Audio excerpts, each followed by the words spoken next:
I quickly shook my head to clear the thoughts from my mind and turned towards the elder sister. This soup is delicious. Is Meiko-chan usually the one doing the cooking around here? Yay! I'm glad you like it, Takahiro. I don't usually cook, so I made a few lucky guesses. It is rather delicious, Meiko-chan. Perhaps you could do more cooking from now on. It would allow me more time to lounge around. Well, the first step to getting your wedding sash is to become a good housewife, and that includes cooking. I added this with a bit of amusement, following Machiko's comment. I took another sip of the soup. For a few lucky guesses, the dish turned out pretty well. That's true. I'll learn how to clean, and I'll cook for you, and, I don't know what else, but it'll be fun learning. Meiko, you should stop that. You know very well it would be pointless for you to marry him. Only the villagers know how to craft a wedding sash, and we both know this will not happen. That's not necessarily true, Machiko-san. It only becomes ever more evident that you are not of this world, Taka-kun. The villagers do not tolerate our existence. They despise us. We can never ask such a favor of them. All we have to do is find some way to make the villagers accept you. But I guess I'll need to learn more about the village itself before we can do that. The pale-haired woman shook her head slowly, her ears flattening against her head as she did so. It's not that simple. They would never trust us. Humans and fox spirits have never been able to get along. I'm honestly surprised that you've been able to tolerate us for this long.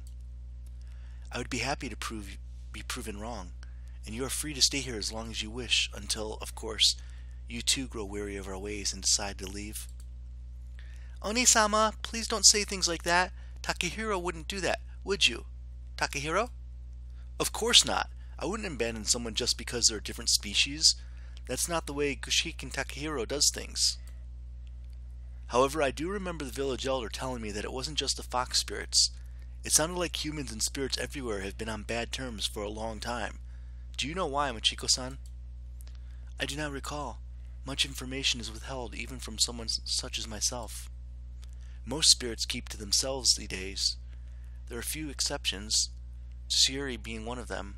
Powerful spirits come and go as they please, but they tend to remain in their world. Fox spirits, however, have no place to go. We are stuck in the human world, for better or for worse. Huh?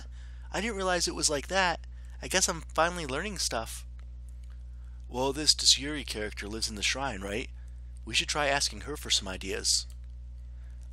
No, we do not need to go see her. Absolutely not. No, I don't want to see her. I don't want to. I was somewhat taken aback by Machiko's sudden childish way of speaking. It reminded me of times I'd been told to go visit the doctor when I was younger, complaining and throwing tantrums along the way. But isn't she the only one that can help us? I refuse to go. Tsuyuri is a friend, and I dislike the idea of spending even a second in her presence. Oh, a fiend. She can't be that bad, can she? Besides, if anything happens, I'll protect you. Fine.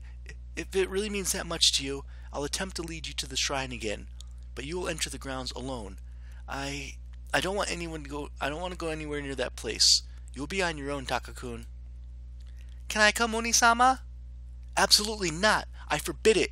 You're not allowed to follow us under any circumstances, Meiko. Fine, I'll stay here, just like you said.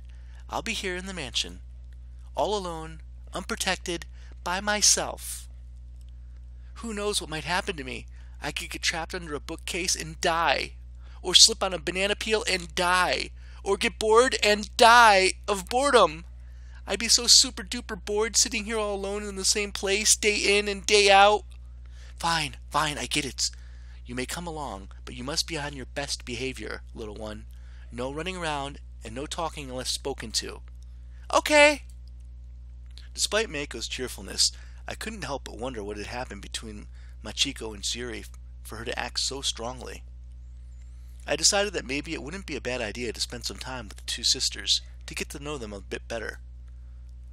Well, I do have 2 weeks until I need to get back to my own world, so there's really no need to rush. How about we do something else instead? I'm sure Machiko-san wouldn't mind the distraction.